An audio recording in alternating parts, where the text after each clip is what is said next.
Mallepally ITI ప్రాంగణంలో స్థానిక శాసనసభ్యులు మాజిద్ హుస్సేన్ గారి అధ్యక్షతన లేబర్ అండ్ ఎంప్లాయ్మెంట్ డిపార్ట్మెంట్ పర్యవేక్షణలో ఐటీఐల ఆధునీకరణ సాంకేతిక నైపుణ్యాన్ని పెంచాలి అని తీసుకున్న కార్యక్రమంలో భాగంగా డిప్యూటీ మేయర్ శ్రీలత శోభన్ రెడ్డి గారు, మేయర్ గద్వాల విజయలక్ష్మి గారు, ఎమ్మెల్సీ రహమత్ బేగ్ గారు, రాజ్యసభ సభ్యులు అనిల్ కుమార్ యాదవ్ గారు, అదేవిధంగా సంబంధిత శాఖ స్పెషల్ చీఫ్ సెక్రటరీ రాణి కుమిదిన్ గారు,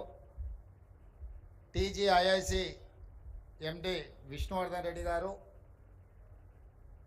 మా సహచర మంత్రివర్యులు ఈ కార్యక్రమంలో మొదటి నుంచి చేదోడుగా వాదోడుగా ఉండి తెలంగాణ రాష్ట్రంలో ఉన్న గ్రామీణ ప్రాంతాలలో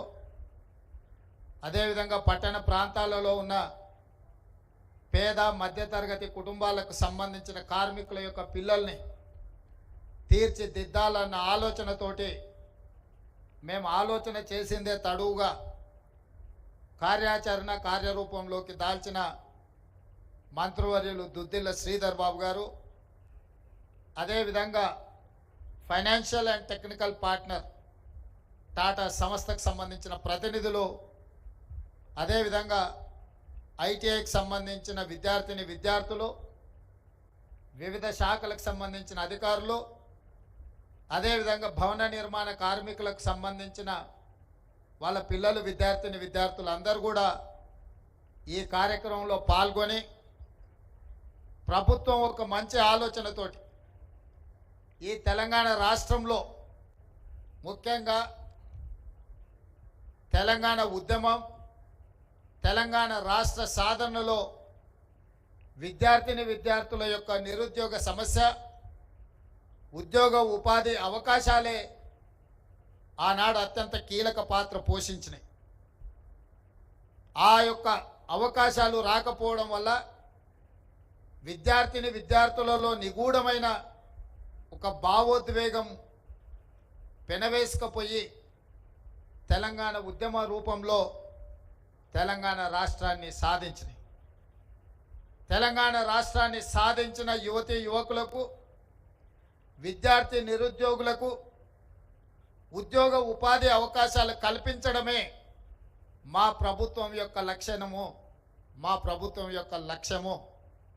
ఆ లక్ష్యంతోనే మా ప్రభుత్వం ఏర్పడిన వెంటనే ప్రజాపాలనలో భాగంగా రాష్ట్రం నలుమూలలో ఉన్న ప్రభుత్వ ఐటీఐలు అన్నిటిని కూడా వాటిని వివరాలు తెప్పించి ఈనాడు ఆ ఐటీఐలు నిరుపయోగంగా మారి విద్యార్థులు అందులో చేరకపోవడమే కాదు, అక్కడ నేర్పిస్తున్న ఏ నైపుణ్యం కూడా వాళ్ళకు ఉద్యోగ ఉపాధి అవకాశాలు కల్పించలేని పరిస్థితి. సమాజం అధునాతనమైన టెక్నాలజీ వైపు వేగంగా పరిగెడుతుంటే ఇంకా 40-50 సంవత్సరాల క్రితం మొదలుపెట్టిన విధానాలనే మనము విద్య రూపంలో, సాంకేతిక నైపుణ్య రూపంలో వాళ్ళకి నేర్పిస్తే వాళ్ళు అది నేర్చుకొని సర్టిఫికెట్ తీసుకొని ప్రపంచంతో పోటీ పడడానికి వస్తే వాళ్ళు నేర్చుకున్న నైపుణ్యం అంతా అసలు ఏమాత్రం ఈ కాలానికి సరిపోకుండా అవుట్ ఆఫ్ సిలబస్ అయిపోయి, అవుట్ ఆఫ్ ఫోకస్ అయిపోయే పరిస్థితి ఉంది.